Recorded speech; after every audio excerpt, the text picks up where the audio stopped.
श्रीलंका के खिलाफ खेले जाने वाले पहले टेस्ट मुकाबले से पहले ही भारत के प्रसिद्ध स्पिनर गेंदबाज रविचंद्रन अश्विन ने भाई साहब खुद टीम इंडिया की प्लेइंग 11 बना दी है और बता दिया कि अगर भारतीय टीम इस प्लेइंग 11 के साथ मैदान पर खेलने के लिए उतरेगी तो हमसे लिख के ले लो कि टीम इंडिया इस मुकाबले को कभी नहीं हार पाएगी। क्योंकि जिस तरीके से यहाँ पर 11 योद्धा को आपके रविचंद्रन अश्विन ने भाई साहब प्लेइंग 11 में शामिल किया है, अभी आप उनका नाम सुनोगे तो अभी आप खुद चौंक जाओगे कि आखिरकार ऐसे खिलाड़ियों को आपके रविचंद्रन अश्विन ने चुने हैं। तो 100% में टीम इंडिया हारेगी नहीं इस मुकाबले को, बल्कि दो के दोनों मुकाबले जीत कर दिखाएगी। लेकिन सवाल है कि आखिरकार इनकी प्लेइंग 11 में किन खिलाड़ियों को शामिल किया गया है, तो किन्हें मौका दिया गया है, आखिरकार इस प्लेइंग 11 से किन खिलाड़ियों को बाहर किया गया।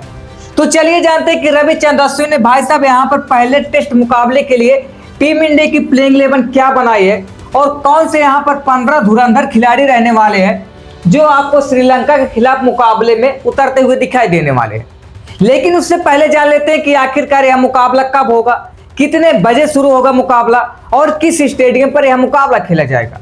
आपको बता दें कि यहाँ जो टीम इंडिया है वो अभी श्रीलंका के दौरे पर है और श्रीलंका के खिलाफ 2 टेस्ट के मुकाबले खेलने वाले हैं। यानी कि टीम इंडिया 2 टेस्ट का मुकाबला श्रीलंका के खिलाफ खेलेगी, जहां पर जो पहला मुकाबला होने वाला है वो 15 अगस्त से लेकर 19 अगस्त तक खेला जाएगा।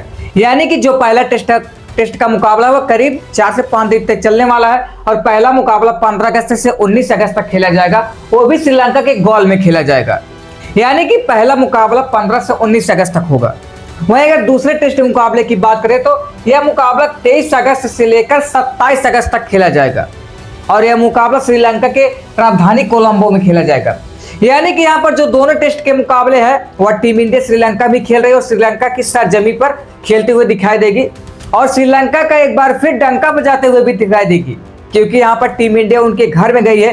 अगर आप किसी के घर में घुसकर मुकाबले को हराते हो और उसकी सरजमी पर ट्रॉफी जीत कर आते हो तो भाई साहब वो जीत कितनी महत्वपूर्ण रहती है ये तो आप सबने देखा ही होगा, क्योंकि घर में घुसकर हराने का मजा कुछ और ही होता है। लेकिन सवाल है कि आखिरकार रविचंद्रन अश्विन ने प्लेइंग 11 क्या बनाई है और किन खिलाड़ियों को शामिल किया है और वो कौन से 11 धुरंधर खिलाड़ी रहने वाले हैं, तभी आप भाई साहब बता पाओगे कि इस मुकाबले को टीम इंडिया जीतेगी कि नहीं। क्योंकि आप युद्ध तभी जीत सकते हो जब आपके योद्धा मजबूत रहेंगे। बिना योद्धा मजबूत रहे आप युद्ध को नहीं जीत सकते हो। तो चलिए जानते हैं कि योद्धा वो कौन से रहने वाले हैं जो 11 योद्धा लड़ते हुए दिखाई देंगे। उसमें पहला नाम किसी और का नहीं बल्कि भाई साहब क्लासिकल के राहुल का था। के राहुल अभी अपने परफॉर्मेंस से भाई साहब टीम इंडिया को जिस तरीके से बल्लेबाजी करके दे रहे हैं और जिस तरीके से रन बनाकर दे रहे हैं वो भाई साहब गजब की गेंद बल्लेबाजी आपके यहाँ पर के राहुल कर रहे हैं। उनके साथ में कोई और नहीं बल्कि यशस्वी जायसवाल, यानी कि 2 भाई दोनों तबाही के रूप में आपको ओपनिंग करते हुए दिखाई देंगे। के राहुल और यशस्वी जायसवाल गजब के फॉर्म में और टीम इंडिया की तरफ से यही टेस्ट में ओपनिंग भी करते हैं और अच्छे खासे रन भी शुरुआत में टीम इंडिया को बना कर देते हैं। आपके यशस्वी जायसवाल अगर चल जाते हैं भाई साहब मुकाबले में किस तरीके से रन बनाएंगे आपने तो देखा ही होगा। यानी कि 2 यहाँ पर परफेक्ट बल्लेबाज को रखा गया। तीसरे नंबर पर कोई नहीं बल्कि देवदत्त पडिक्कल को रखा गया है।